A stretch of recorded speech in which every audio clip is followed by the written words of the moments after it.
Ryan Rosenblatt for SB Nation Soccer, in the second leg of the Copa del Rey Semifinal is this Tuesday as Real Madrid head to the Camp Nou to take on Barcelona.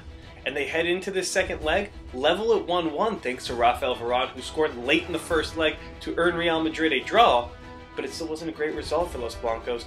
Barcelona certainly had the result they needed. Away from home, they got the draw. Now they get to head home. All they need to do there is win. Win at home and you're through to the final. It's a pretty good formula for Barcelona, and it leaves Real Madrid with a steep uphill climb. And unfortunately for them, they're not coming into this match playing very well either. Besides the fact they were held to a draw by Manchester United in the Champions League, they also needed a late comeback just to beat Deportivo over the weekend, the bottom team in La Liga. It was an ugly performance by Real Madrid, and it took mass changes at halftime just to beat them and keep themselves going in the league. This is not a team that's playing very well right now. Then again, Barcelona's not playing very well either. Last week they lost 2-0 in the first leg of their Champions League tie to AC Milan, and then over the weekend they also need to turn it on late to beat Sevilla. Now, admittedly Sevilla is much better than Deportivo, but it still wasn't a good performance for Barcelona. The one good thing that Barcelona got out of that was a goal by David Villa.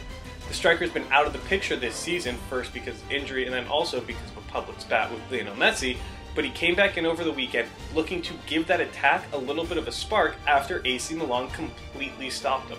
Well, he did just that. He scored the goal, he got them going, he looked right, and now you gotta wonder if David Villa is going to get the start on Tuesday against Real Madrid. Having a true striker in the team, unlike the false nine of Messi, Pedro, or Alexis Sanchez, was a different change for Barcelona, and it gave them a little bit of a different look. It allowed Messi to drop deeper without completely killing the attack. It allowed him to play off the striker, allowed him to move around more, allowed him to get more involved in the match, which is something he could not do against Milan. Now, you look at Real Madrid, how are they going to defend this? Whether you have Villa in the team or not, do they want to go at Barcelona as they've done the last 2 years? They've been very aggressive in trying to match that Barcelona midfield. It's a thing that most teams don't do. And to their credit, they've had some success doing it. But we saw just last week how AC Milan has conceded possession. They said, you can keep the ball. We're just going to keep you from creating any chances with the ball. Does Real Madrid, does José Mourinho tell his team to do that, to drop deeper, to get more defensive and look to strike on the counterattack? It's possible. He could change up what he's done recently.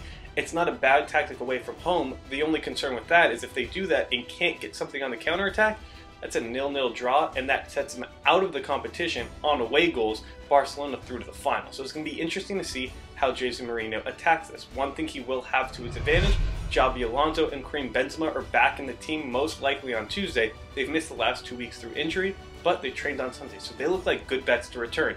Is that enough to push Real Madrid past Barcelona and salvage what has been a lost season for Los Blancos? We're going to find out. They better get through. It's a tough thing to do at Camp Nou, but weirder things have happened, and it's a chance to maybe get to a final, get a trophy, and have something to show for. It's been a terrible season. Meanwhile, Barcelona, they look nothing more than to bury their rivals. Make sure you tune in and head over to SB Nation Soccer for all your coverage of El Clásico, the second leg of Copa del Rey. It should be a fun one.